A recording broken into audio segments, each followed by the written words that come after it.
Meep, meep, meep, meep, meep, meep, meep, meep.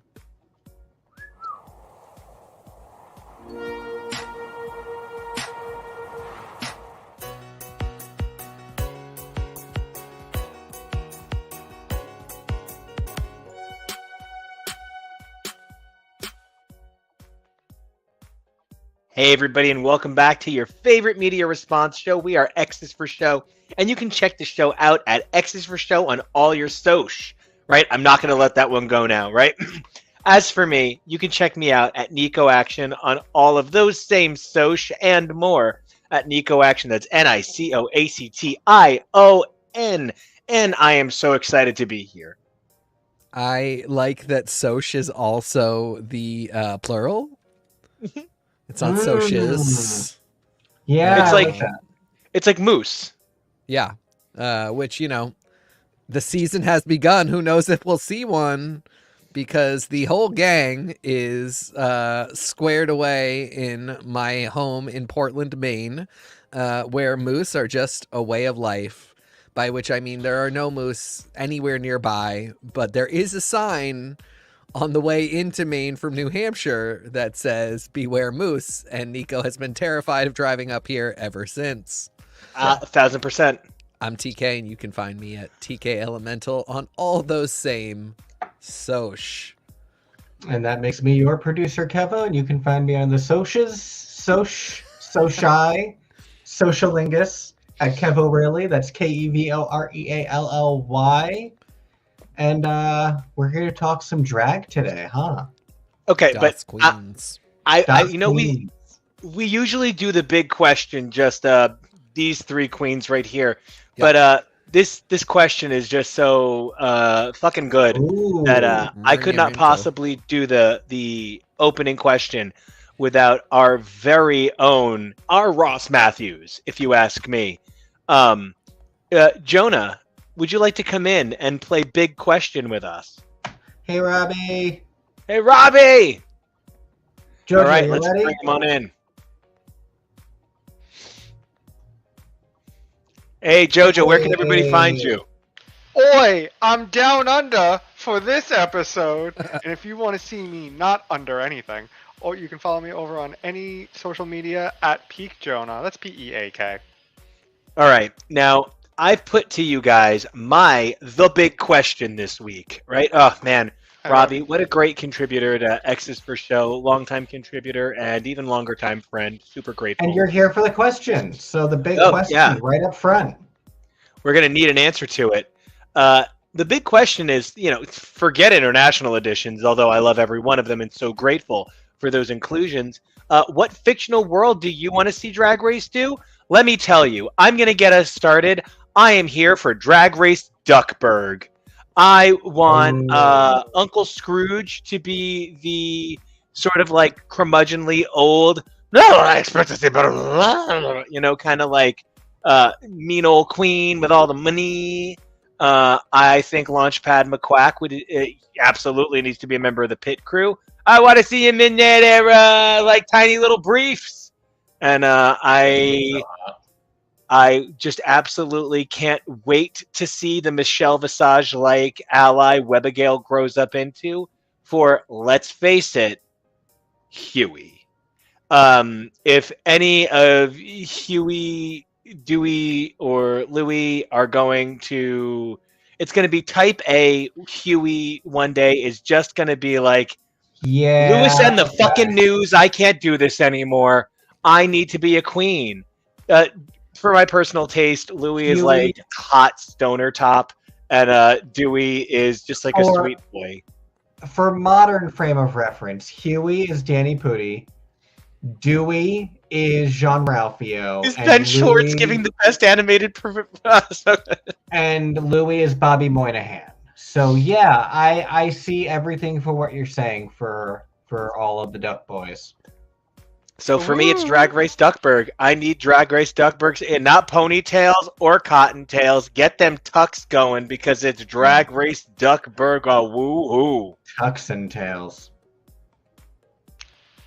Does somebody else have an answer? Because I don't want to say Marvel, and so I'm really... Oh, no, that's a good one, though. Go I have ahead. two. Go ahead. I have two. So first one, real talk, Drag Race Digital World for Digimon. The amount of Digimon that are just drag queens and drag It's true. kings.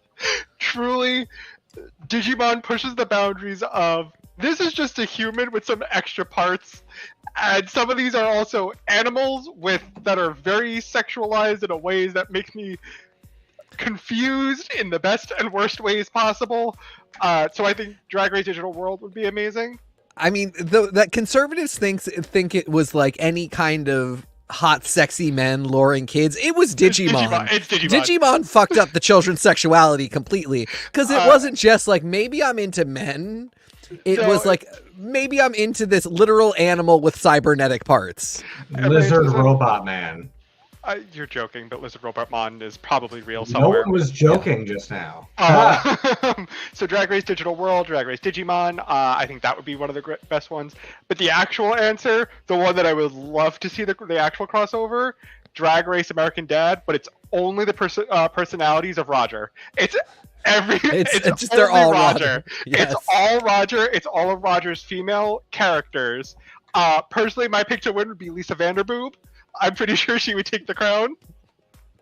But that is Roger- so damn good. I Roger- don't think I just need Stewie to be on the panel. Stewie could be on the panel. Oh, yeah. That's absolutely. Stewie's a Michelle Visage. Yes, I was going to say that, yeah. But Roger defies all things gender and sexuality, and truly is a drag queen at heart. And it's just, I think it would work. I think it'd be hysterical. Yeah, sold. Meanwhile, Robbie suggested Drag Race My Hero Academia. Yep. I can see that. Yep. A lot of anime drag would be really good. Mm-hmm. Kevo, you're like a fananista. You are somebody who lives for your fandoms. There's fandoms that I think that you're a part of that would make great challenges, like a Once Upon a Time challenge, a Doctor Who challenge. These are things that I would see any queen anywhere wanting to be part of for the sake of the pageantry. But, is there one that's most special to you in the context of like Drag Race fictional universe? I was going to say, it's also not challenges, it's doing it in their world. Yeah, exactly. I feel like it's really low-hanging fruit, but yeah, Drag Race Disney Princess. There's so many different Disney Princess worlds that you can draw styles of drag from. You have the heroes, you have the villains, so I think that would be really interesting.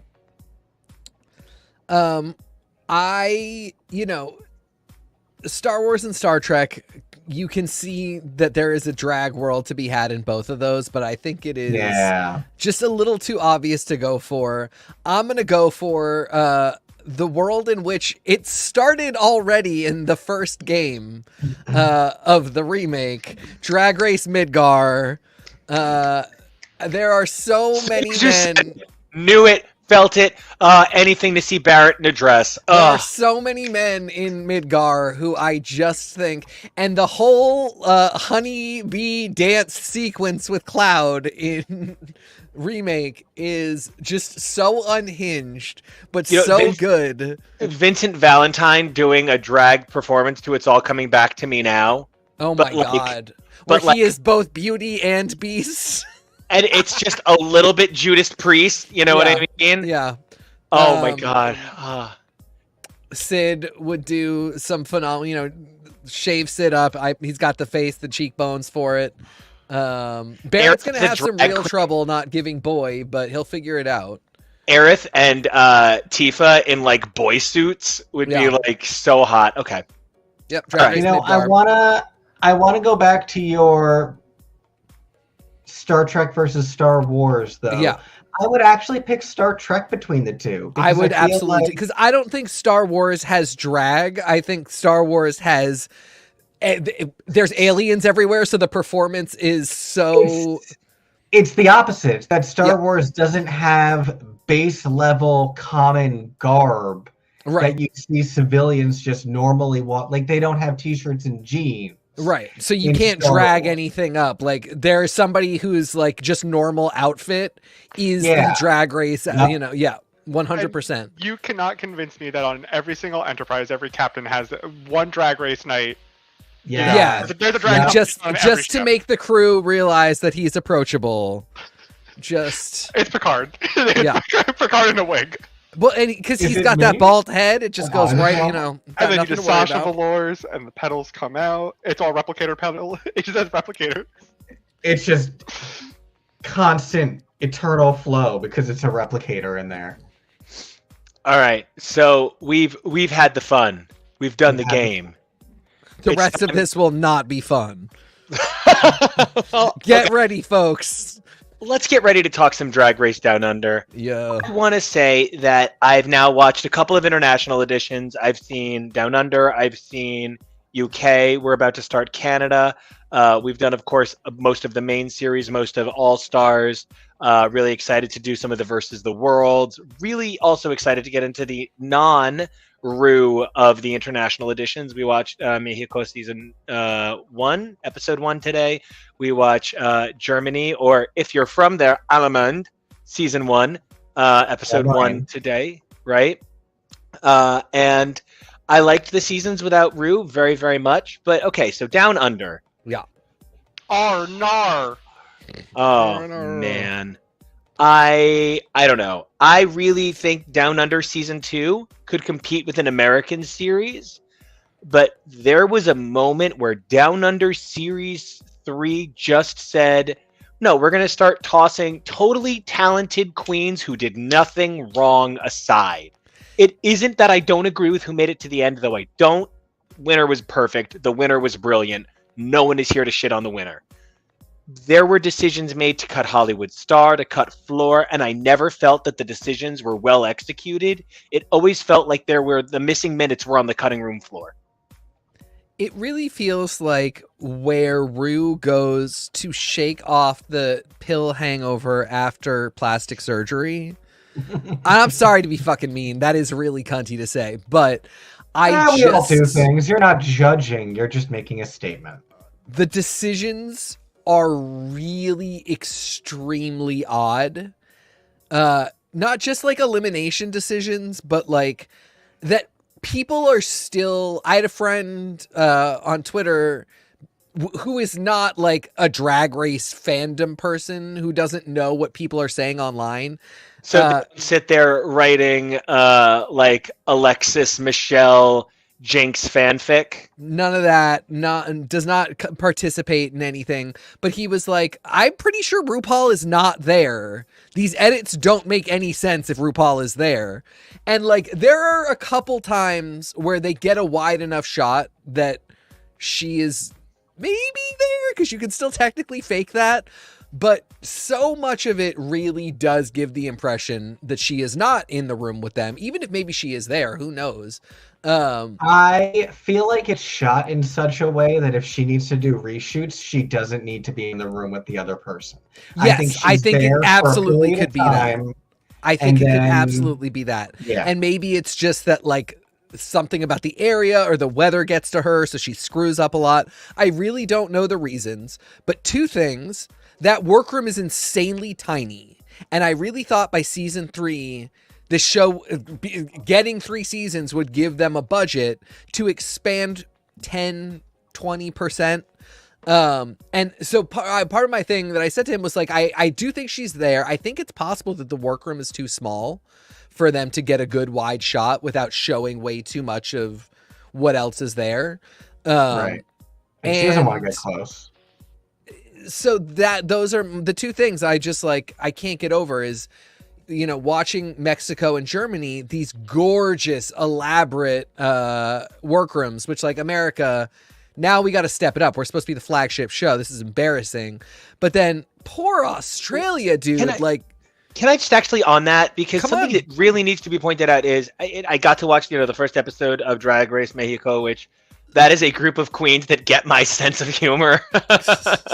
I don't know if it's from being from Central Jersey and having a lot of friends of Mexican descent, or friends whose parents we're immigrants from Mexico. You know, like it's like a direct line. And, you know, there is a lot of crossover in Latina cultures, and you are, of course, a Cuban man. Yeah.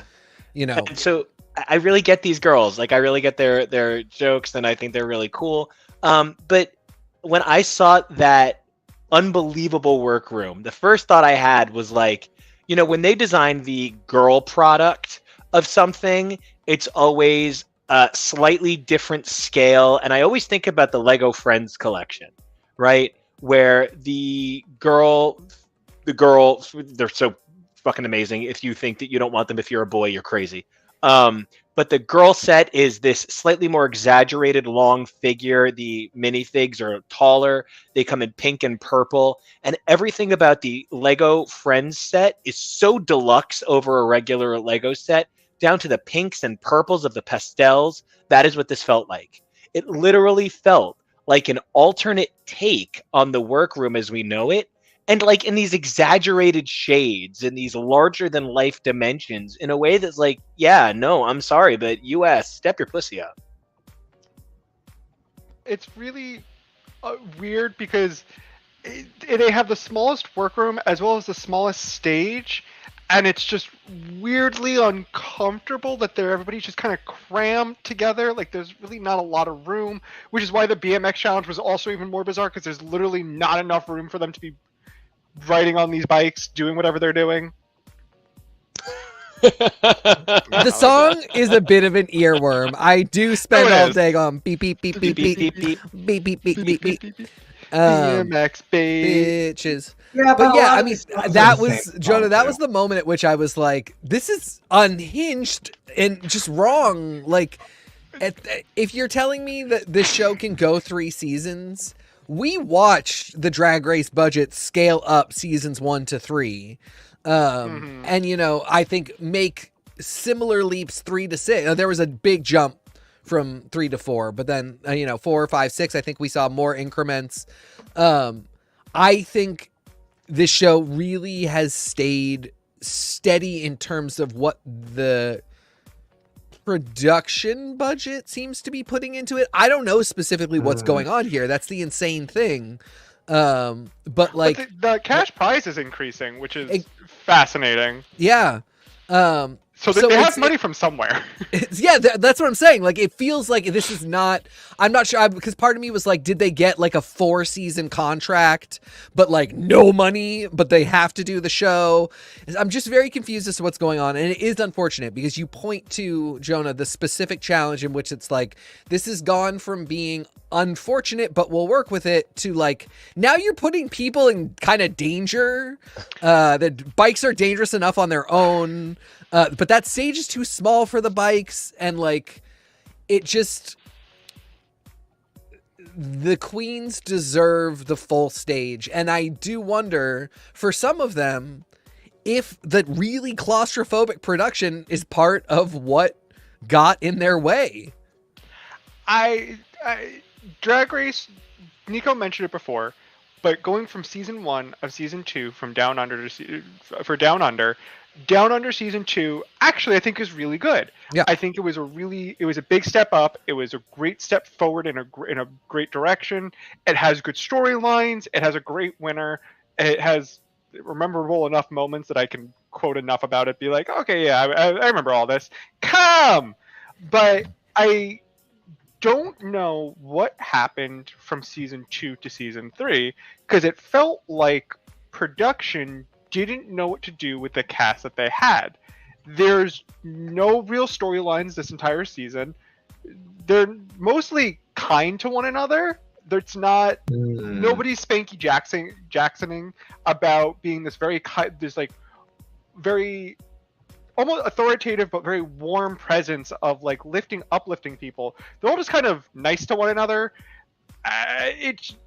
There's really, what actually interesting happened this season that comes from the storylines of the queens, outside of the first 2 episodes where Ivory Glazed apparently was like, I'm the protagonist, this is my show, I'm gonna faint on screen.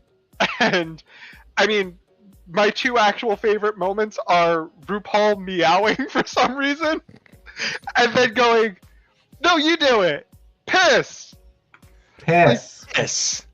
You show how you would piss. I completely agree.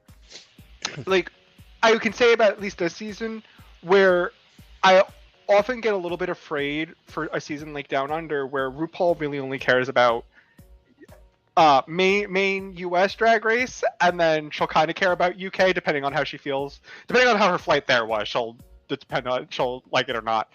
But I get afraid that she doesn't like Down Under, but at least she's having fun. She's like unhinged in a really funny way where she acts a little more crass. So at least in that eyes, I'm like, okay, she cares enough about the series. She enjoys it. She seems to be having fun, or I should rather say she's making her own fun. I don't know if RuPaul actually likes this cast. And I just want to jump on something you're saying about you felt there wasn't really a sense of narrative across the entire season for the girls. I've worked in education. I am a mental health, advocate and champion.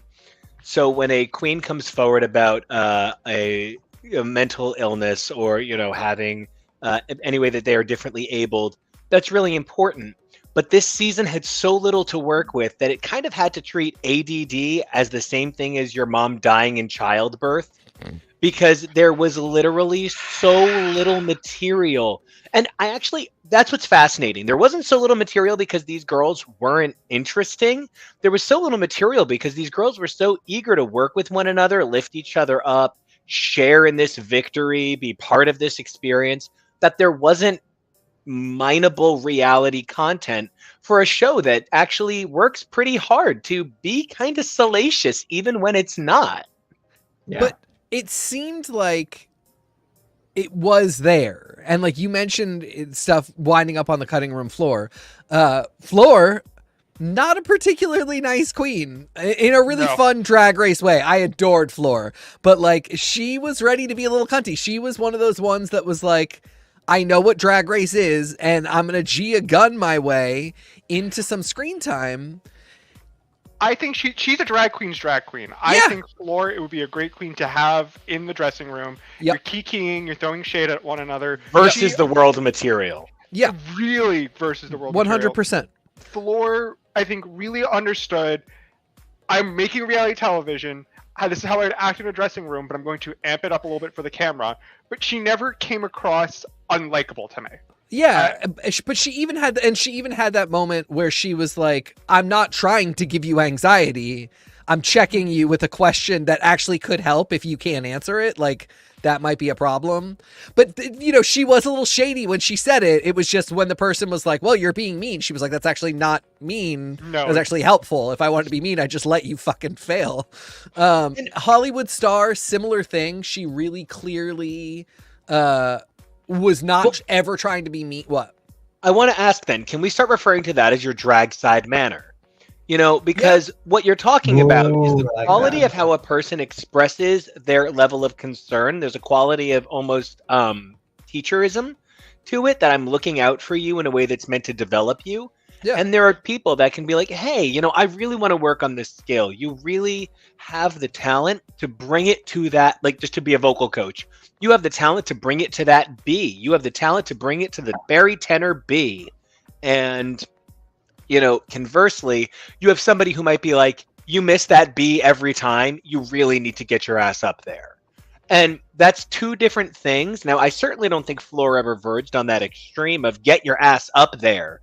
But I do think that is the thing we're talking about, your drag side manner. Also, I think she would have. I think she might have, and it's on the cutting room floor, as you said. I also think that, like, a lot of times, I really do think that's what Lux and Mistress were doing. I think it was really harsh.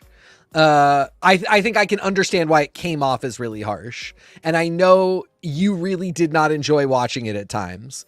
But I do think the worst thing that a lot of these people think is I could just say nothing and let you fail. Like, I could not mention that I see this thing and just let you go make a fool of yourself. If I say it in a way that's a little, reedy, that is what it is. Like, it's my screen time too. It's my, like, chance to boost myself up a little bit. But I am making you aware of something that I see. And I really appreciate that perspective because I think it was Alexis Michelle who we most recently saw being like, why didn't any of you say anything to me? And it's like, well, on the one hand, it's not our job, but then look how people react when you do say something in a way that is you the might other not part like of the it. way it sounds, Girl. but I said it. We get the same stipend. Why do you think I'm getting judge pay to sit around and tell you what you need to know?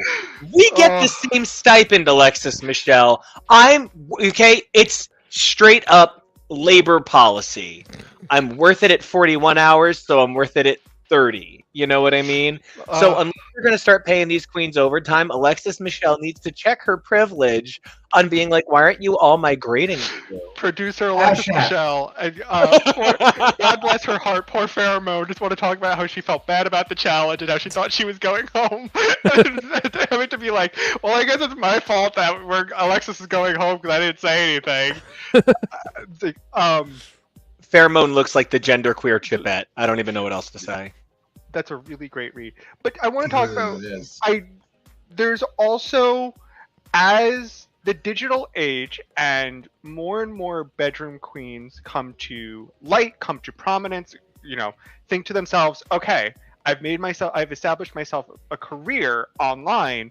Let me transition that into Drag Race. It's literally the biggest thing you can do to get yourself, if you want, a higher pay for things. And talking about that, we saw that relationship play out on season 15, where Sugar and Spice, who are mostly known for being on TikTok, and they've done, as they said, one performance before going on Drag Race, like an actual club, they didn't understand the relationship and banter that Irene and Mistress had, where one of the twins says, not the two enemies sitting next to each other, and Irene has to look over at them and go, do you think we hate each other? It's when you're not around that environment constantly and over again to understand, no, this is just how we talk to one another. And this is it's not the Gay Sprouse twins' fault that they didn't know that there's sort of like a backroom etiquette, because when you said bedroom queens, I know that's the term, but like the first thing I thought was like, you know what? There's bedroom queens, and in a couple of months there's going to be bedroom queens, attic queens, and porch queens, and kitchen queens. And we've seen a subdivision of club culture. We've seen a subdivision of glamour culture. We've seen a subdivision of musical theater queen culture. The idea that the bedroom queen is the singular identity, the singular notion that you simply are a queen who doesn't have access to a stage and other performers to share it with, that we say it's this one thing. I think part of what, the fact is these international editions need to reckon with is when RuPaul started Drag Race, there was no other show to really compare it to.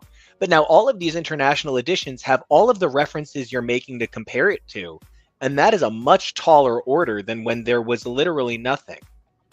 And there have been so many queens who started off in their bedrooms who are absolutely amazing, talented, stunning. Everybody starts somewhere. It's more so... We all started off in our mamas. Exactly. We're all born naked and the rest is drag. The greenness, it's the double greenness of you've never been on camera, you've never been surrounded by cameras and being constantly filmed before, being told to be on ice, on top of you haven't been in a drag dressing room, you don't know that banter and you don't know that etiquette. So it's this double layer of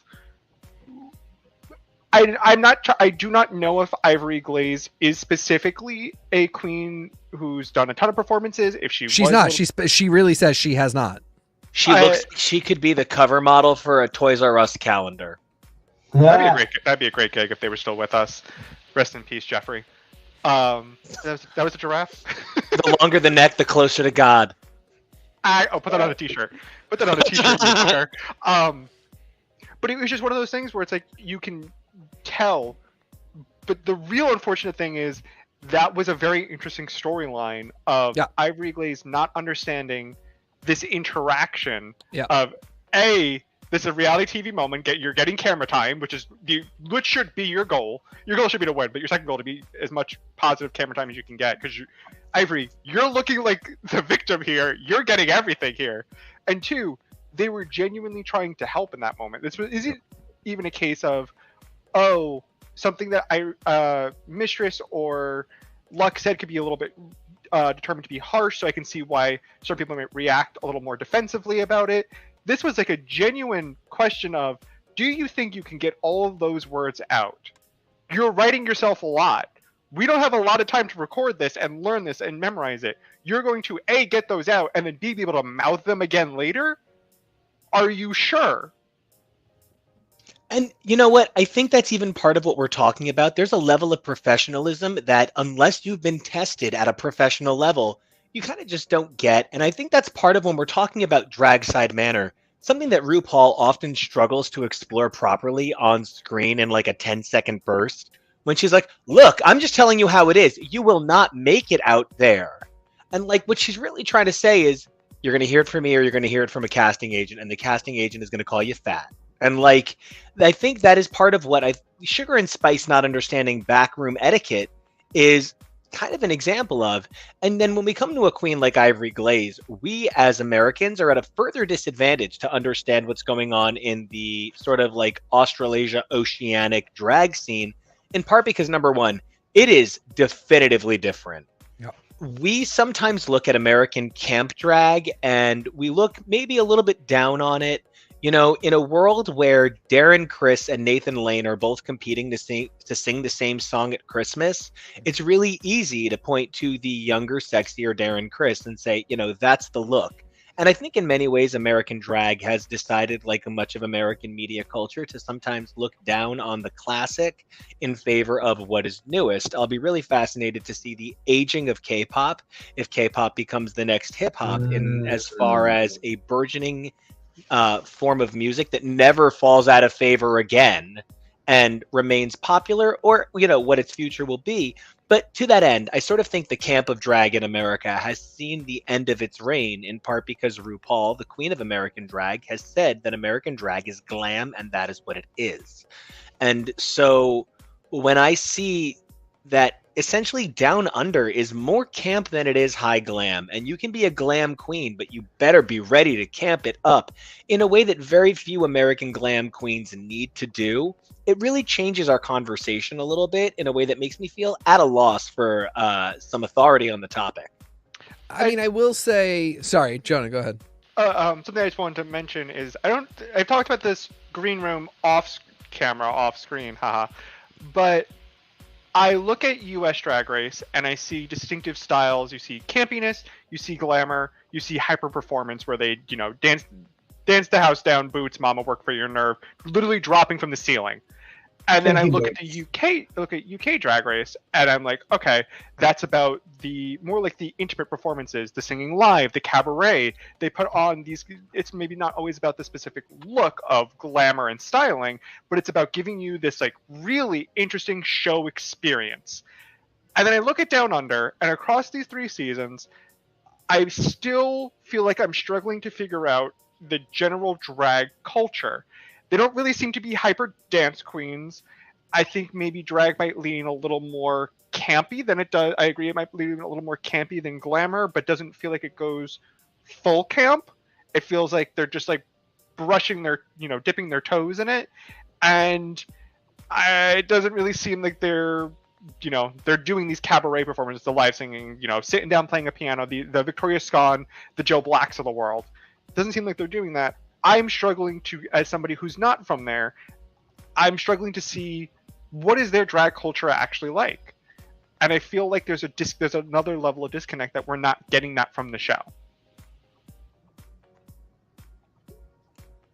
It was so funny watching Germany and Mexico today, because I feel like one thing that you see in Germany is like English is really a combination of Romance languages and Germanic languages, and you get such I only want to say, just to be a guy who did etymology for a second, you know, it's like I think it's 26% Latin, 38% Germanic. Yeah.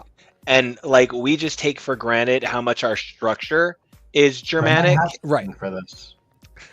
And it's really funny how much the patter of conversation translates from Drag Race Germany. Like, you fully cannot know what the words are in a moment, but know from the way they are spoken the spirit of what is being said in a way that, like, in other on other like foreign drag races you can't. But so, like, there's also a way that the way language plays into how you perform just makes the Drag Race Germany, like, everything about it feel a little bit familiar. It is very obviously another country's culture, but there is something about it that is really familiar. And in Mexico, there is a similar thing where, like, I think you do get a lot of the patter in a certain way. I love this. this. Is beautiful. Kevo, Thank you. you are amazing. I said I have some for this. Yeah, I love this drink. You know, I think you really do still get something out of Mexico. It's tougher to read the language, but, like, what you really see is a distinct cultural style in many cultures. And they talk about, like, Oaxacan drag versus Guadalajaran drag. And, like, the queens came with ancestral looks, with stuff that is tied deeply into cultures. I'm from New Jersey. What's my ancestral look? I'm going to come dressed like the ERW Newark Airport Exchange. What am I going to do? We have two problems now. One, American drag is looking real raggedy for not having that, for nobody having a sense of culture. And that's okay. Like, we're you know, garbage culture vultures. Like, we have no connection to anything. Capo, that was such a great image. But, like, thank you, Capo. We also don't, you know, not enough queens that are part of First Nations peoples are cast on American Drag Race. I'm sure there are queens out there who are bringing those looks who we're not seeing. And so it's amazing to see them cast in other drag races. But, like, right now I'm looking critically at American Drag Race.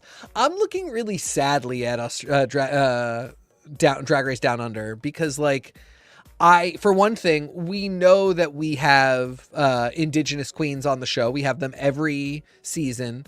They don't tend to go as far as I would like them to a lot of the time. They're Indigenous and out-Indigenous queens. And they never really get a chance to show enough. And, you know, I'm just kind of at a loss for... I'm just kind of at a loss for what production and casting want to do with Drag Race Down Under. That's what it is. It's, you know, that's nothing that the queens are doing. Like, yes, these girls were a little weird in their interaction, and I will never know if they were just giving their all backstage and it just all got cut, or if they were all just a little bit of a dull group, which, like, season 7 girls, they're all amazing. Some of the best talent out there. They're backstage, they're untucked, not the best. Like, it was not just that the show didn't do right. They all didn't perform together well. They did not gel as a cast. So, like, it happens everywhere. And we know from having a great season last season that it's not like Drag Race Down Under can't work, but it's weird to see it not elevate every season. I think it's just so weird that it's weird that Drag Race has continued to really feel like most seasons it does get better. I fully agree. I can tell you what production did say this season. They said no Kiwi is going to win. Yeah. We have to have somebody from Australia win. Yeah. And I really, because we haven't really even talked about a lot of what happens this episode, but the final three do this performance which I say, in season 2 fashion, where they brought back Electra Shock to be their choreographer for the finale. They brought back Queen Kong, who was in a full-fledged look, looking gorgeous. Yeah. And making great jokes about the fact that she didn't win. She was in such good spirits. Also of note, they didn't use any of her choreography. It was too complicated. It might have been a little too complicated for I'll say 2/3 of these queens, because from what we saw, it looked like Isis was picking it up and was able to get it, or was in the process of like getting it much more than Gabriella and Floor were. But they do this performance where they water down the performance. It looks great. Everybody does great. Everybody comes back looking gorgeous and beautiful.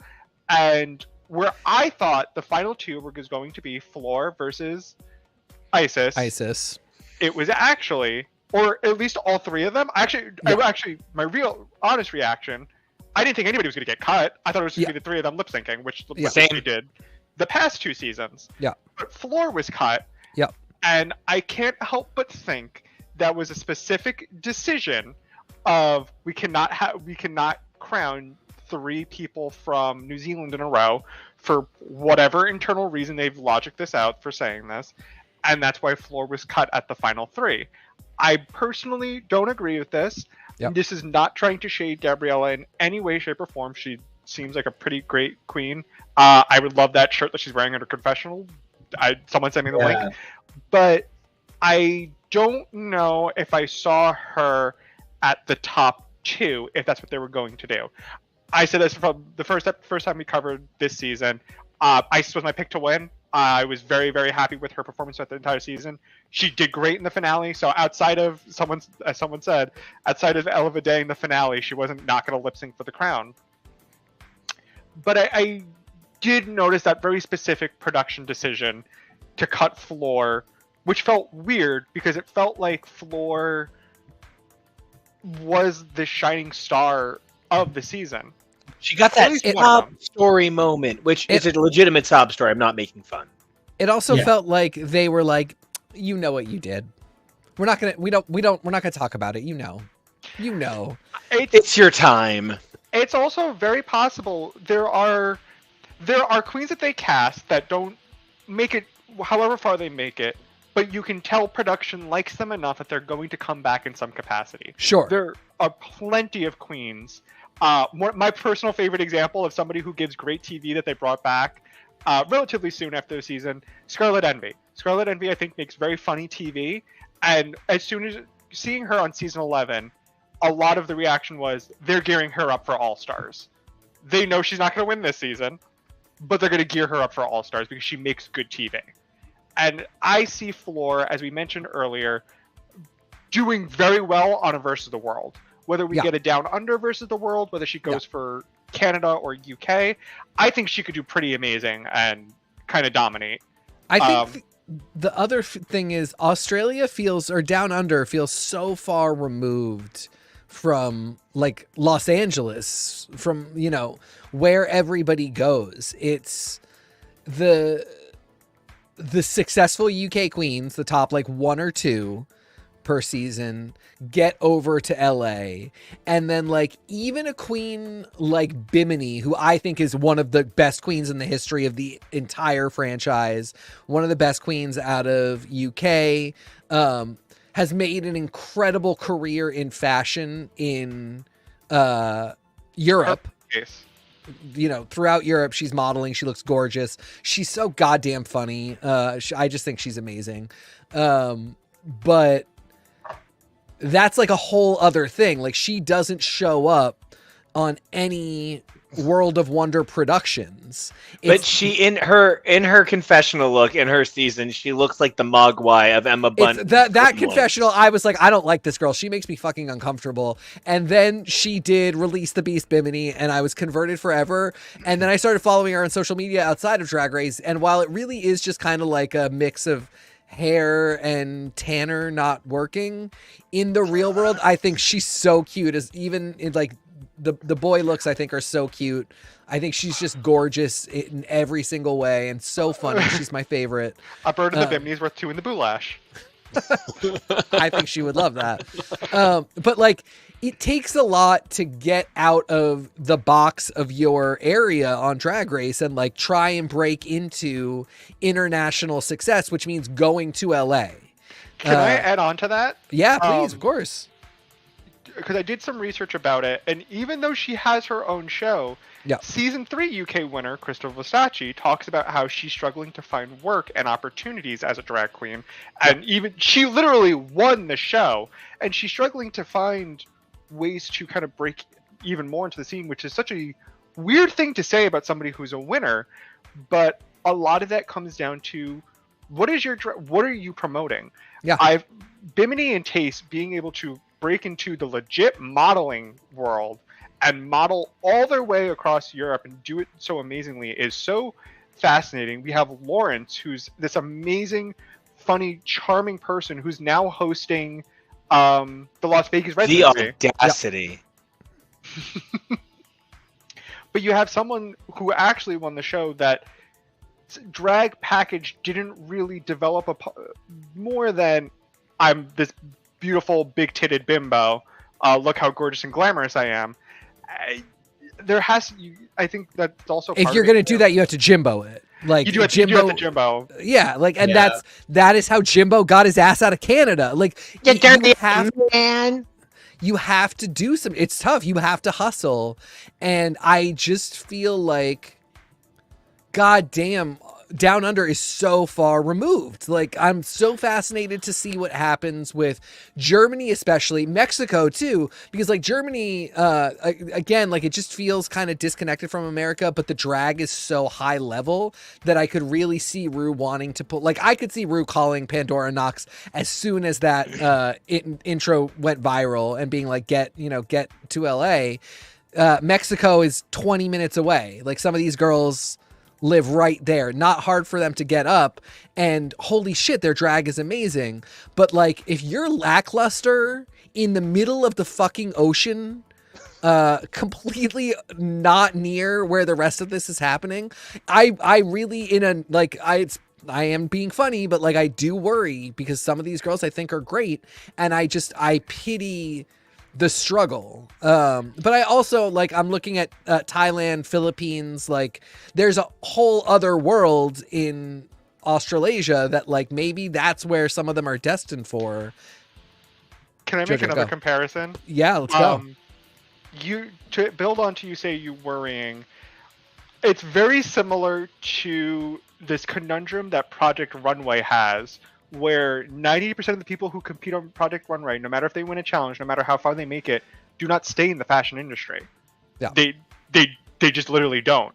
It's not People like don't stay in the fashion industry that long.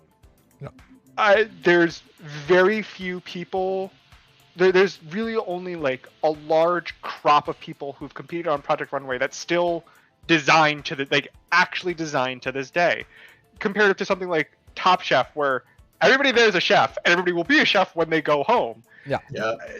This isn't like with Drag Race, like you're saying. If you don't have your shtick, if you don't have your niche, if you haven't carved that out yet, you don't have your character developed, and you don't know what your brand is, what are you pitching? What are you trying to sell me? Yeah. Especially in a place like the Oceania area where you're not as removed. They're not getting called over here. Yeah. You can go home first on Drag Race, and you might not tour as much as somebody else who goes home, towards the very end and makes it to like 4th place or something. You're still going to be touring. People are going to know who you are, and they're going to want you to come. I mean, if you're a Vanjie, even if you come back, like there have been Vanjies who don't get brought back, but like if you have an annoying voice and a good exit, like that's enough to build the rest of the career on. If you do a couple tours, if you have a good haters roast, if you come back for something where they put you on like that fucking dance challenge where the season 10 girls had to dance around the most popular girls, get enough shit like that, and that's a career. But like they are not calling any of these girls besides like Spanky Jackson. Like there's really who looked amazing in the finale. Who looked amazing in the finale and has the whole package. Like that's why she won. But she gets fucked over here. Yeah. But it's, Ivory Glaze going from like, I don't really even work, and then getting sent home like in such a like, oh, you might be the one, girl. Just joking. You're totally not. You're a little too fainty. What do we do with this? I don't know. And, you know, I don't know. It was just such an odd season overall. Isis really did end up being a queen that I reflected on as being pretty fantastic. I wasn't on for the ride with Isis. I feel bad about that, but like just wasn't doing it for me episode to episode. And then when we got to the finale, I was like, I love Floor, but I guess it kind of does actually have to be Isis. I just maybe thought it was time. I could have done Gabriella out, lip sync between Floor and Isis. Isis takes it. But I am still feeling like, who's calling Isis when this is done? Well, hopefully some people who need design work. Yeah, exactly. Like that's. Sorry, go ahead. No, I was going to say that's, I think, going to be one of the really big things that we see going forward. Not everybody can be the Viv. And, you know, that is a really important thing to consider. Isis's win, I do ultimately think is well-earned. I really loved Hollywood Star. I do think sometimes these statements come out like, you were inauthentic and you knew it. Oh, okay. You know what, Rue? Totally. Also, you can't even lip sync to your own tracks. Stop telling these other girls to lip sync. I mean, the Hollywood Star thing, we didn't even talk about that. We talked about it after the episode. That was wild, dude. We will never have a full accounting. And that is like the theme now of Down Under and this season. Like there's so much we don't know and can't see. But like that elimination felt very weird. And I really, Kevo's theory that RuPaul did not appreciate being lied to. Where lying about your age is such a queenie thing to do and is so funny and matters to nobody, and like everybody does it. It's that 30 Rock joke where Jenna says she's 29 and has every single answer. Boyz II Men, Motown Philly, and just so good. What's a drive-in? Oh, you're good. And like. That it wasn't like that is so funny, that it was actually like, you're going home, how dare you lie to me. Career cut short, how dare you. So we're gonna wrap up Down Under. I just want to say that it was a wild ride talking about Down Under this season. It felt good. I went from having seen not a single episode to having watched the first episode of season 3, then all of 1, all of 2, caught up by the second episode. Really enjoyed it. Love Spanky. Love Queen Kong. Really happy for the winners. No, I know. Really happy for the winners of this season, but I don't know that they ultimately. I guess when season 2 of Down Under's Drag Race was the equivalent of American season 5, you were destined for a season 7 in that trajectory. Math. Too many good queens in one season means the next season is going to struggle to hold up that same energy. That was me agreeing. It's math. I get you. Jonah, final thoughts on Drag Race Down Under season 3? Because you never get to talk about it ever again. Congratulations to Isis. My pick to win from episode 1. To kind of agree with what TK was saying earlier, it was a satisfying win. I was like, okay, the correct person won. And I think it ended on a really great note. It was a good lip sync for the finale. And the person who I think deserved to win, who kind of did the best the entire season, really only had one bad challenge, which, to be fair, I thought everybody was bad in that challenge. I really did not know what was going on in that scripted improv challenge. It made no Awful. sense. It literally made no sense.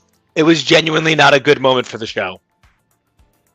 To her doing General Italian Woman as Donatella Versace. Which a weird theme of the season was Italians. I don't know.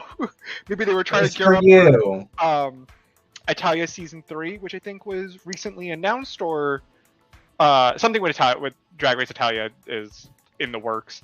But overall, I still more enjoyable than season 1, but I don't actually. Season 1 at least had certain interesting things that were funny. I thought the reading challenge in season 1 was better than this. Congratulations to this group of queens for being the first to have no winner. Felicidad. What is it? Felicidragulations. Oh Felicidragulations. Gazoon type. It's what Valentina says on Mexico. Oh, I love that. I would watch a fourth season if they do it. I mean, outside of really anything, I don't see any reason why any international season would stop. Outside of being like, we just didn't get the order for it, we don't really want to continue with it. Great winner, great ending. I thought really great beginning. The beginning and end of the season, I think, were really great. The journey in the middle, not my favorite. All right. Now, TK, what do you think? Final thoughts on Drag Race Down Under. Are you lost on this oceanic flight? Or are you thinking to yourself, we have to go back? Kate, it was a mistake to leave. That would be another great Drag Race franchise. Drag Race The Island. No, you're one of those hatch girls. Mm-mm. No, thank you. I do Dharma. I do Dharma. This was just such a weird season, and like on reflection, it's tough not to be a little bummed by it. But I really still think any one of those queens plucked from this context and put somewhere with more energy, with a different group of people, I really could believe they would do differently. This might have just been a weird mix, weird time all the way through. I hope that the numbers are high enough and the money is coming in such that we can now up the budget on the production on this particular show, because it's just feeling a little rinky-dink compared to everybody else. You can just, oh man, like that workroom just, do you have a picture of Germany or Mexico's workroom available, Kevo? Not off. That's totally okay. I just like, oh man, this is a bummer. And I maybe am ready for RuPaul to stop traveling over there and doing this and just letting somebody else do it, because Let Reese take over. Paula Hogan. I think that would be fun. And Crocodile I would say, Dundee. like, holy shit, this Our Flag Means Death promo look is one of the best promo looks in recent memory. And then they did nothing with it. Nothing. Not a goddamn thing. So, really weird season, but I think all of these girls had something. Really had something worth checking out. It just all didn't pan out in this season quite correctly. So, bummer, but Reese, though, as a Tuvix combination of Carson and Ross, is really great. And so I would be sad if we don't Isn't get fair if more. you kill me. Yeah. I think Rue just pulls them back apart for the regular drag race and then recombines them, and they just have a good it's arrangement. the only way they'll fit in her suitcase. It's true. Well, from Drag Race Down Under to just a little talk about Drag Race as a franchise, it's so unbelievable to me that there's not just the DragCon in the East and West Coast plus international editions, and there isn't just the Vegas show and the Work the World tour, but I just heard about something unbelievable that blew my mind. Rosé is going to be leading a RuPaul's Halloween-esque drag show, Night of the Living Drag, themed to the Twilight Zone this year, out in Roanoke, Virginia. And it's just really reached a point where, it's fascinating because none of the countries, oh my God, set me on fire. None of the states that have put drag bans in effect have outlawed drag. And it's because it's much harder to outlaw something than it is to put a ban on it. And, so even though we are facing a terrible time with horrible opposition, that we all must be mindful of what it takes to keep this art form alive and protect the performers, it's so fascinating to see the continued rise of the art form in the form of such a major national event, seeing this idea that they can do these smaller shows, and then so many of the girls from these performances and from the seasons move on to be in their own shows and develop their own tours. If it weren't for WoW, there couldn't be Mom. And, you know, in so many ways, it's really fascinating to see not just the expanded reach of Drag Race in the international market, but the expanded reach of drag culture as a result of Drag Race in the US American market. I mean, it literally says RuPaul's Drag Race. And look at this lineup: Evie, Isis Couture, Plastique, Georges, Denali, Taste. You were just talking about Taste being able to be booked thanks to her success in the UK and Nigeria. This is just really impressive. Yep. Yeah. I would love to see more Drag Race approved, although I would, on the one hand, love to see more Drag Race approved shows like this. And then on the other hand, I want to make sure we expand beyond everything needing Drag Race approval. But that is a really incredible lineup. That's a really creative idea for, you know, a night, you know, a cabaret type of experience. And I that's a really good lineup of queens. And yeah, you know, like you said, Isis Couture, Taste, like, people get out of their region and their box and get to go do other things. And I hope to see events like that where we see some, you know, down under girls. Now, Jonah, would you travel to Roanoke, Virginia from the comfort of your Philadelphia region? Is that something you would do? Or, like, what would it take to get you to travel up to, say, Portland to see a drag Christmas show? A way to get there. That's literally it. You go anywhere? So for you, this expanded market does work. Now, when you go to, like, when you see, you know, when you think about a drag show, like I go to a campground in Pennsylvania, camp out, so great. And there's brunch, there's drag brunch, like every weekend. You get to just walk out of your camper and walk over to the drag brunch. That, for me, that's an ease of access thing. The performance is great, have a great time there. The food trucks are awesome. But, you know, if I'm doing like I'm going to book a drag brunch, honestly, yeah, I kind of want to see those 4 letters in your bio. You know, I want to see RuPaul's Drag Race. Is that something that matters to the rest of you when you're, like, thinking about a high price ticket event, like something like a drag Christmas show or something like a drag Halloween show? I mean, I will say, compared to some of the events that I go to, even drag race associated events are actually end up being really reasonable tickets no matter what. I think that is in large part because the setup is not anything super crazy. And so I will say that, like, I've been to very few drag events where the ticket price has been over the moon. I have done one meet and greet, and I really don't regret doing it. Because I got to meet some of my favorites. I don't know that I would ever do it again, and that was expensive. That was pricey, but well worth it. It's just, I don't know that my demeanor jives with that way of interacting with queens. But to me, Okay.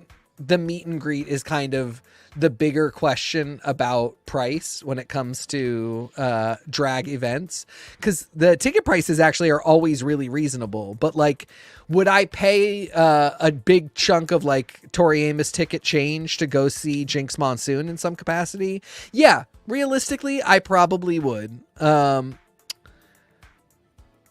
am obsessed with her. I have not seen Taste do anything where I would be like, I will pay for that ticket. Maybe she can, like, just sing like I've never heard before, or just do a whole show. But, like, you know, I would look in her eyes. I would just sit there like, yeah, you know, that's what we're paying for. That's what we're paying for. Even, like, Rosé, I don't know that I so vibe with Rosé's voice that I'm like, one night with Rosé, I'm there. Yeah, so those are my long expanded thoughts. You know, Kevo, we're going to be doing a little bit of traveling to see these shows, and I'm super excited because one of the things that I appreciate is that you come from a pretty vaudeville sense of like, variety theater. We enjoy Scott Bradley Baker's Postmodern Jukebox. I got it right. I didn't say D. Bradley Baker, right? Yeah, you're good. Oh, thank That'd be goodness. great though. Oh my goodness. I would love that as a veteran voice actor. And so, when you think about live theater and you think about live performance, I know for me, it's just about having a good time. But is there anything that you would think, that I'm trying to about the right way to put it? What about these shows that you enjoy can't be recaptured on the stage? For me, no matter how they try to you can't simulate the backstage banter on stage without it feeling canned. That's one of the things that makes the Muppets work, because we know they are literally fake people. But I don't think you can convince me that if Shea Coulee is having a kiki backstage with Evie Oddly and they're just talking and one of them tells a good joke, it's just so natural the way that I feel like the editors can make it feel in the show. You know what I mean?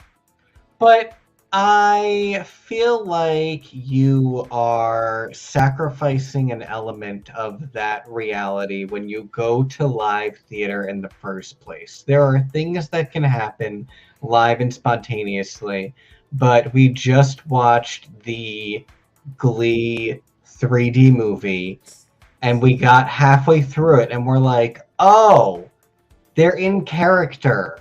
They're being the characters live on this stage. It's a bit. Oh, okay. And it immediately reminded me of the Power Rangers live show that they did at Radio City Music Hall.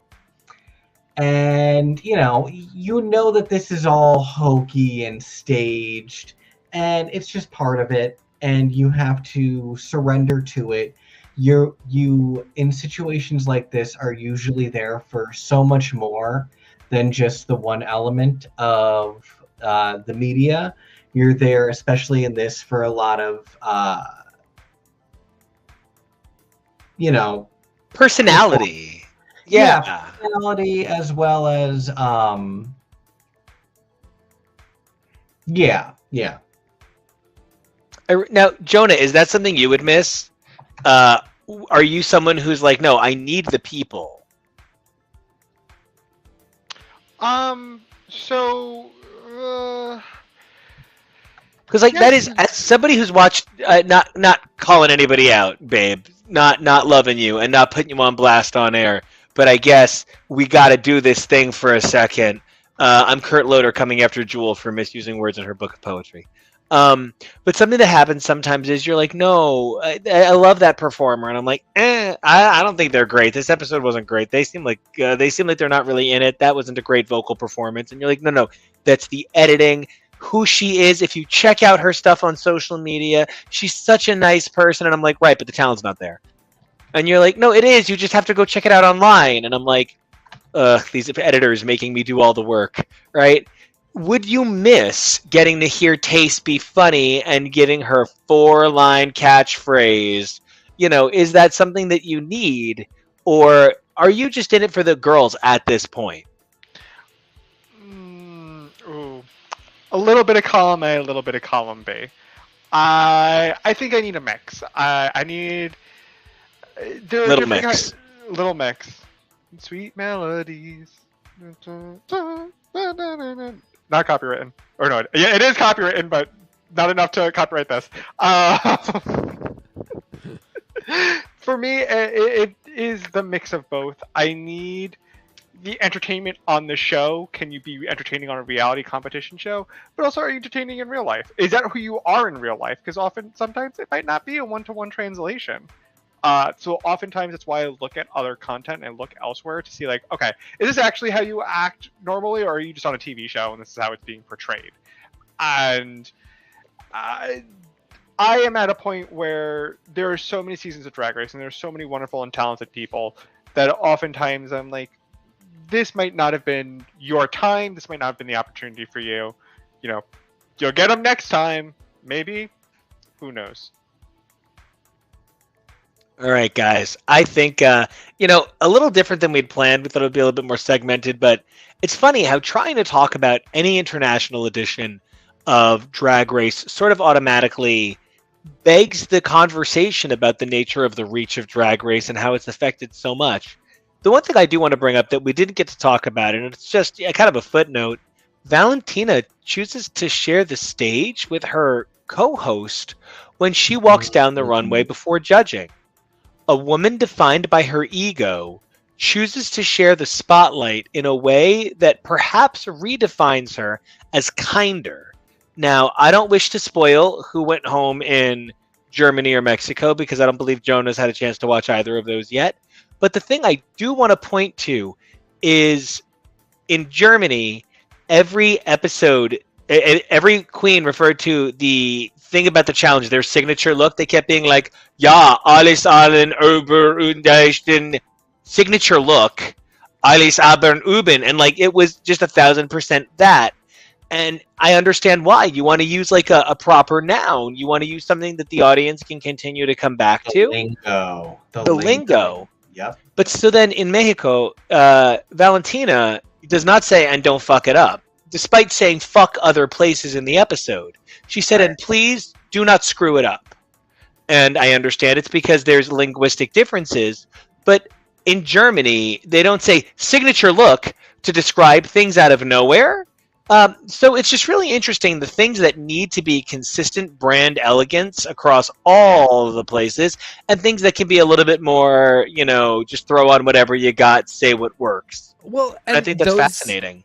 That didn't need to be a thing because it's not a thing in Mexico. Like it was the same challenge. Both shows had the exact same thing. And it's a thing that I have sort of missed from American Drag Race as we've done all of these song and talent show first episodes. But, it's the mini challenge is the photo shoot, and the maxi challenge is just a runway. Just that's it. A bunch of time getting to know the girls. What do you give in a photo shoot situation? What do you give on the runway? And I think that's really perfect. I love that both shows did it. And I love that Drag Race Germany really hung its hat on being recognizable as a Drag Race franchise, just like America, but with a German spin on it. Where Mexico, with Valentina, really said, this isn't Drag Race in Mexico. This is Mexican Drag Race. And like that is... It was so good. Is a really different thing. And they do Felicidades instead of Congratulations, where like they just as easily could have said Congratulations because there's little bits of English thrown in here and there. I just can't believe they let one of the girls say, I mean, that's Valentina. We've seen her in Rent. Valentina's letting it all hang out here, man.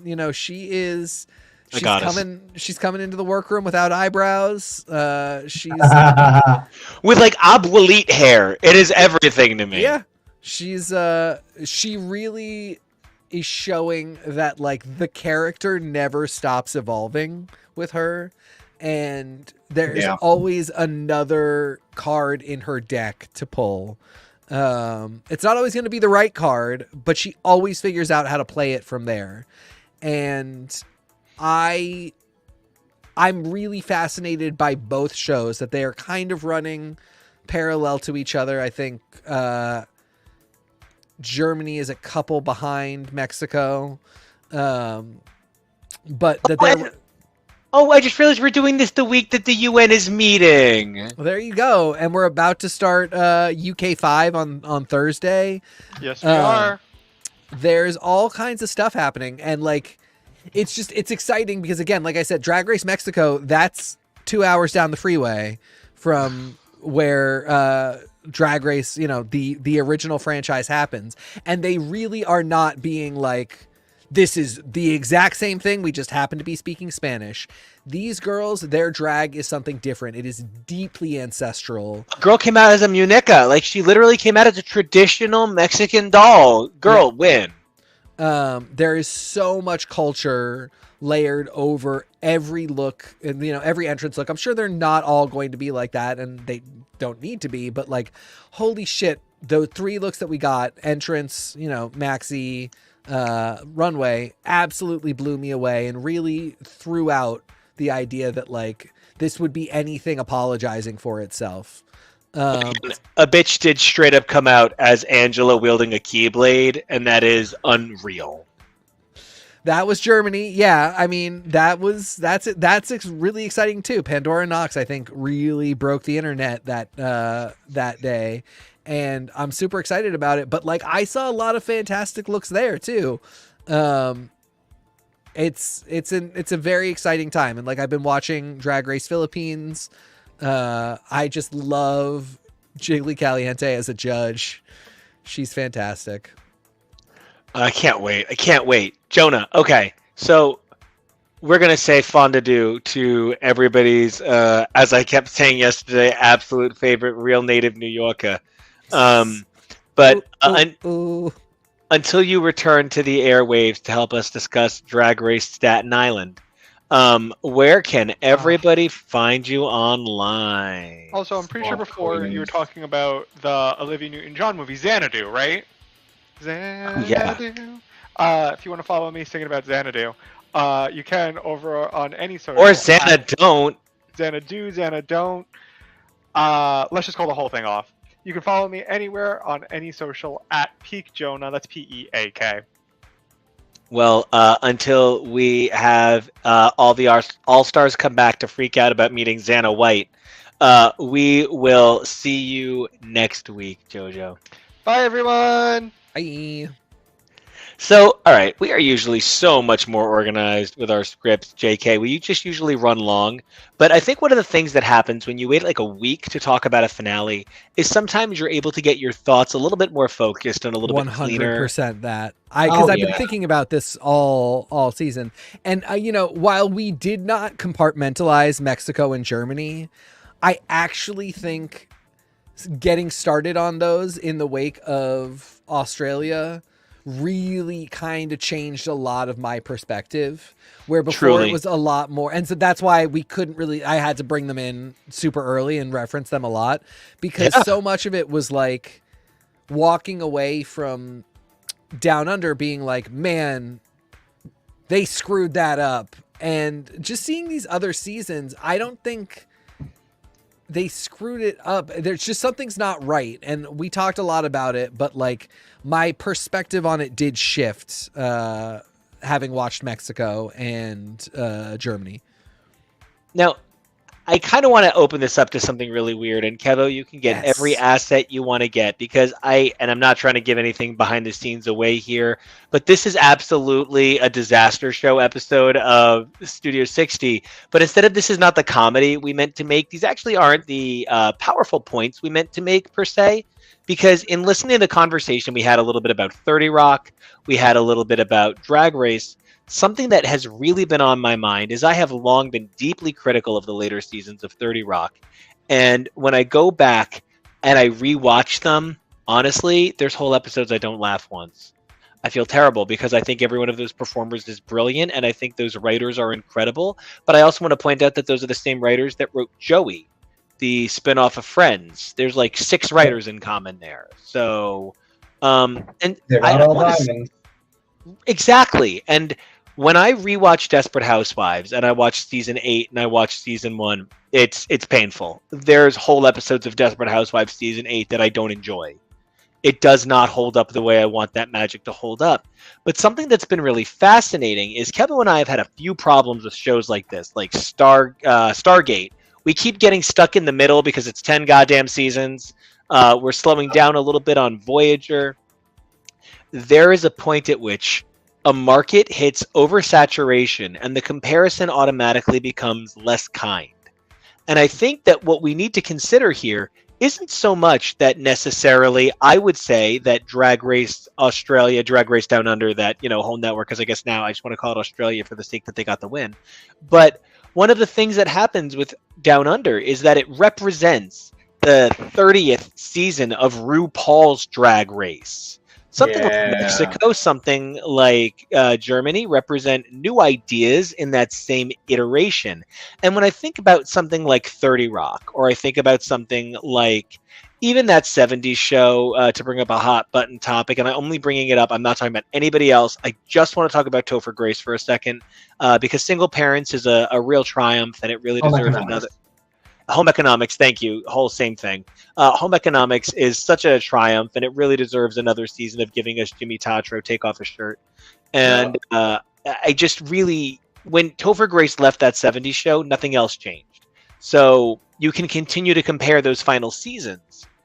I think that's why we're reacting positively to something like Germany and the, sort of, wow, this is Mexican drag of Drag Race Mexico, because what we're seeing is not the 30th season. We're seeing first seasons. And maybe that's even my problem with 30 Rock. If I had seen 30 Rock season 7 first, maybe I'd be more positive on it.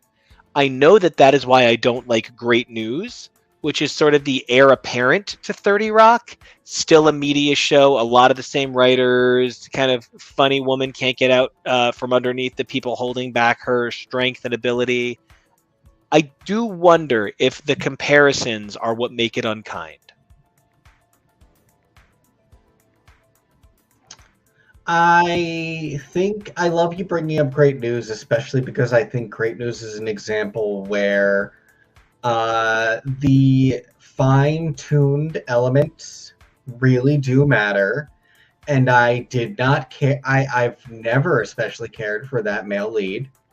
And I wonder if it would have done better with someone different. And there's so many instances like that where if you just changed a little bit, would it have been more successful? And I think things like the host of Drag Race really, really matters. And it can't literally always be Rue. She needs to sleep. But it matters who you pick. And I think Valentina is certainly someone who we get a kick out of. So I think that's someone that we're looking forward to seeing more of. But if you aren't picking the right hosts, or you aren't picking the right caliber queen season to season, it's going to affect how you feel about individual seasons of Drag Race no matter what. But then it colors your perception of a whole international edition. And then this, I think, is the tough thing with comparisons, because you're right. Like, if you see a good one, if you see a season where it's just totally right and it's Valentina in Mexico, when you look at Down Under and you see that, like, part of what's not working is Rue. It's funny, like, don't get me wrong, that she is a really different character down there is actually very funny to me. And like, we get, it's not like she's just like, I hate you all, but something does feel off. And I love that you used character just to describe the quality of how Rue is giving a performance. Yeah. She's giving the performance of, she really is sort of like doing, and I do not mean this comparison, but I feel like she might laugh. It's sort of almost like when RuPaul is on an international edition of Drag Race, she's almost doing Ernest. She's almost doing like Ernest Scared Stupid, Ernest Goes to Camp, Ernest in Space. It's RuPaul having a funny Australian adventure. Yep. She's doing a bit of herself. Yep, 100%. And so that is not a bad brand in theory. That's not a bad way to do things.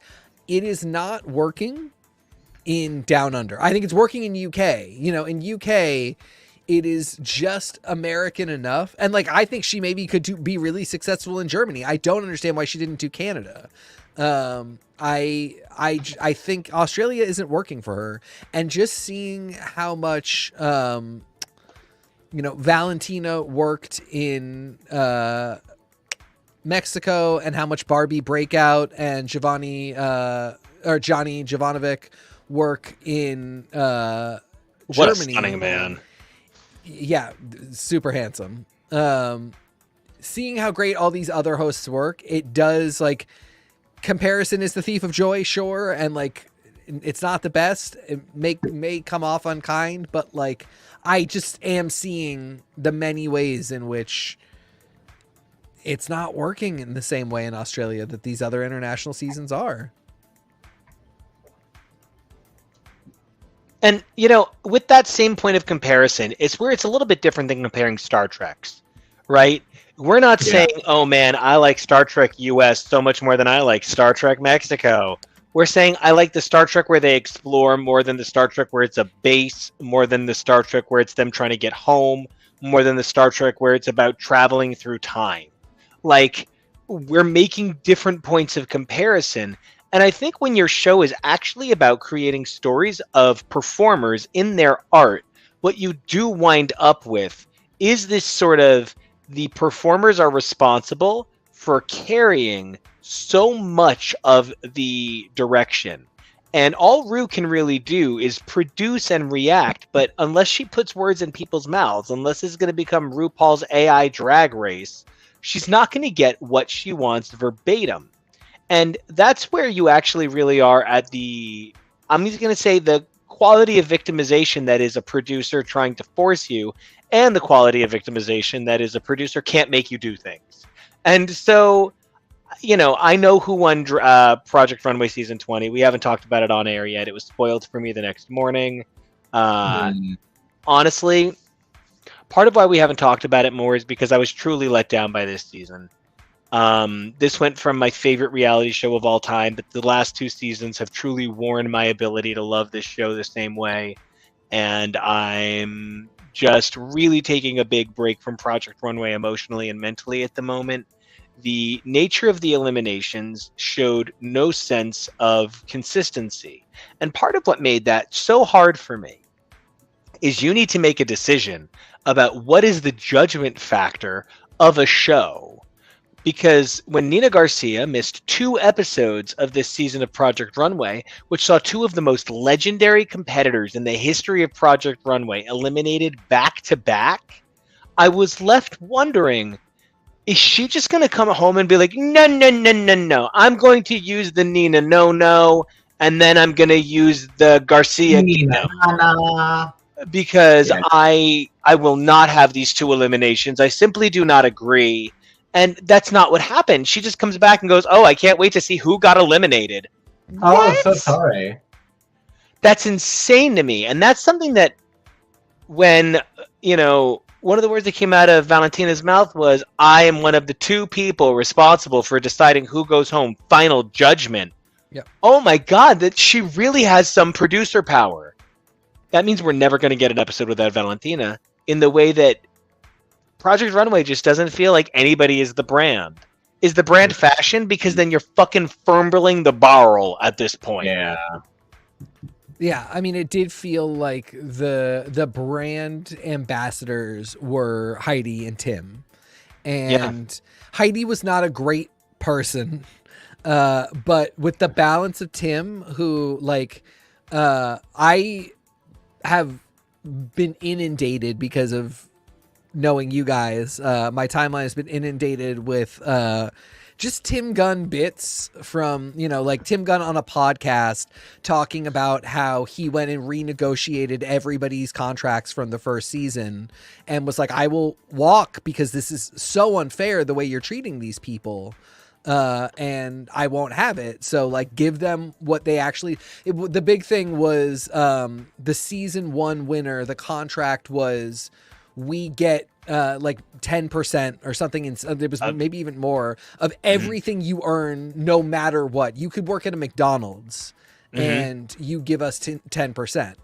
And Tim Gunn, sat down with Miramax and was like, no, this is, I will walk. This show will be over. It's why Jay Carroll, the winner of the first season, just chooses not to take the prize. Right. He simply opts out of the prize. Yeah. But I think he did actually end up getting it because of this negotiation that Tim Gunn did. And he got a 1-episode little docu special, Project J. And so, what a great person to be a real face of your franchise. With that gone, Christian Siriano is literally his own brand, as he should be. Exactly. He is, this is allowance money for him. I don't know what this is. This is so people recognize his name when he does a Target line, I guess, but I think everybody already did. I'm sort of confused as to what he's doing there. The idea that he is a mentor. Tim Gunn was an old man 20 years ago when this all started. And that's great. He should have been, but like mentor he was. It was like, maybe I don't know exactly what you're trying to do with this fashion that is maybe new to me and I don't understand, but I do know what your life is like, and I do have life experience, and I want to tell you some things. Christian is a young dude. Well, and because he's their direct competition, I sometimes feel like Christian walking around giving them advice kind of smacks of an It's Only Sunny kind of plot. Yeah. He's secretly kind of He's like, turning them into I'm going to give them the worst advice possible and see how long it takes for somebody to notice. I don't think he does, but I think he runs never the would. risk. Exactly. It's just weird. I agree. And there are times where I think having a peer mind is different than having a mentor mind. Because he's just sort of walking around going, that's not how I would do it. Yeah, and like get your stuff together. It's like, but you don't work with leather the same way that Laurence does. Don't worry about it. Like, it's not your thing. And I maybe don't hate anybody who judges reality TV in the world more than I hate Brandon Maxwell. Okay. This was a really terrible couple of seasons in a row for Brandon in a way that he really just let me comes down. off as the English teacher that hates you, but thinks he is so great for tolerating you. And I got those teachers a lot because I was an eccentric child, and I'm not into it. I'm just really not into it. And I think no matter what, this is going to be a tough season to love, because no matter what, an amazing person would have to go home every week. Every week. Yep. And I think they maybe set themselves up for a little bit of failure, having 2 filler queens, getting rid of them super early, and not having any good answers, and never acknowledging in a real way, because they would always be like, you're so great, we love you, and I believe it, sure, but like, you just sent home Kara-san, you just sent home a Titan, you just sent home somebody that everybody wants to be. Like, put a fucking flag up and have some get a band in here. I get that maybe so bizarrely. Play Kelly Clarkson's Gone. It was people often didn't go home when they were supposed to, even if eventually they could not have been the winner.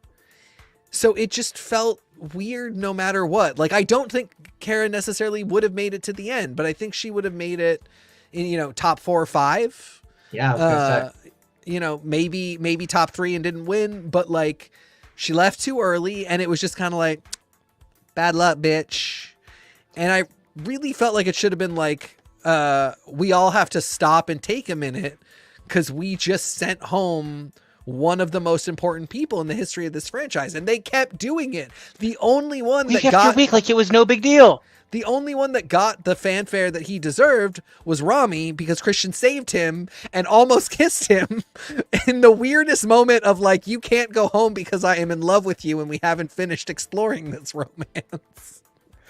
One time when I was a young boy, we did pony play in the hotel room during season 4, and I'm not ready to release you from the stables yet. Like, it had some weird. It was very odd. I thought the show was going to stop and it was going to be about them planning their wedding. Which I would have watched, frankly. Yeah. It'd be the cutest little wedding, right? But Christian would have to stand on a box. So I don't want to spoil who won for Kevo, but when we get to watching it this week, it'll definitely be, it'll be a good point of conversation to round out the show with, because, Friday, the strike discussions ended with no deal, though evidently people are feeling positive this weekend. It's tough. It's really tough right now. We don't know when we're going to have more programming. We don't know what shows we're going to have. So we may need to get a little creative about what we cover, because as the strike continues to rage on, we're seeing more and more industries not just join in to show support, but more and more industries seeing a positive reaction to being worth more. Exactly what you were saying earlier, TK, that Tim Gunn fought to ensure for the cast of Project Runway. And that's, I think, a little bit where, like, that is where I am a little nervous about the nature of our programming. It's always a good thing that we have kept a really strong line on comics on Wednesdays. And we have gaming, and well, that's going to go on strike, right? And we have movies. Oh, wait, those are on strike. Well, we have music and Broadway. There's some stuff in the can. We have Loki coming up next month. Oh, 1,000%. We have Doctor Who coming up at the end of the year. I believe Discovery Season 5 will be coming up in 2024. So we've got stuff. We've also got stuff that's been released that we haven't watched. Doing. I just watched Genndy Tartakovsky's Unicorns Warriors Eternal. One of the best animated things I've ever seen in my life. I'm a huge Samurai Jack guy. Yeah, and I mean the original Clone Wars. Like Genndy Tartakovsky is one of the greats. And I thought that show aired with very little fanfare, and I did not hear a lot of discussion about it. So I am definitely putting it up for a discussion. It's a very quick, easy watch, but like that'd be up to us. Just stylized to gorgeousness. So there's a lot of stuff like that I think we can get into and kind of support some back catalog. I don't want to go super off brand, but I would do a bunch of Saturdays looking at the DC animated fair. Knock out 2 or 3 of those movies at a time and just do it in like 6 weeks. That'd be fun as hell. Yeah. Well, and don't forget too, we have spooky season coming up. Yeah, and we've got Kevo had a really good pitch for a show that we're going to be doing for spooky season that I'm actually stoked about. When I first read it and read the constraints in terms of time frame, I was like, I do not have the content for this time frame. I would like to do the reduced time frame, but then when I really thought about it, I think I might.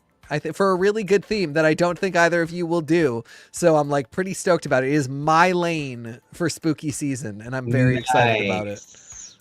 Well, I'm very excited. That's why I did a little spooky dance. Yeah, I like it. And then I will just sing Werewolf Bar Mitzvah for an episode on a loop. Like I'll be doing it the whole time, but just 2 hours of me doing Werewolf Bar Mitzvah. I'm gonna hold you to that. Don't make promises you can't keep. Until Rachel Bloom shows up to sing She-Wolf Bat Mitzvah to me, it's not going to be the spooky equal opportunity Halloween I need.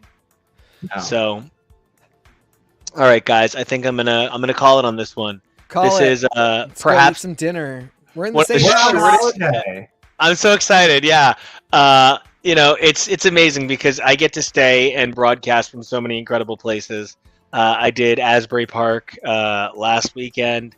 I am here in those are my 2 favorite cities, Portland and Asbury. They're the 2 best places to eat for me.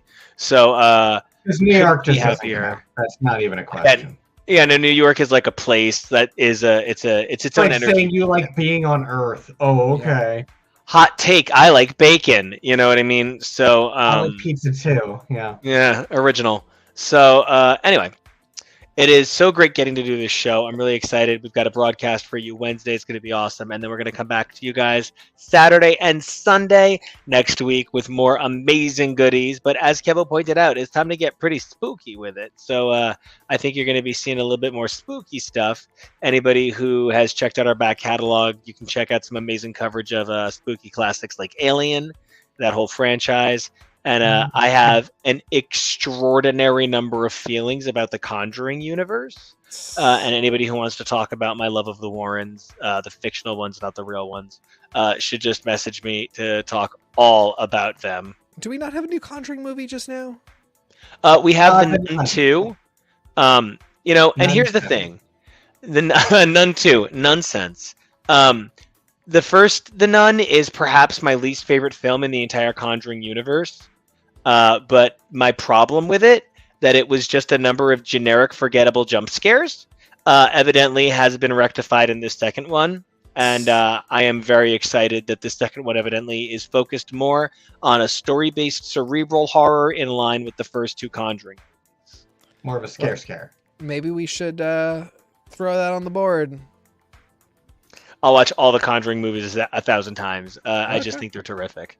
Okay, well, I think we got some stuff on the board, and maybe we'll do like all the Carries. Carrie 2, The the one, the remake. 90s Carrie that's mine. That's my Right. one.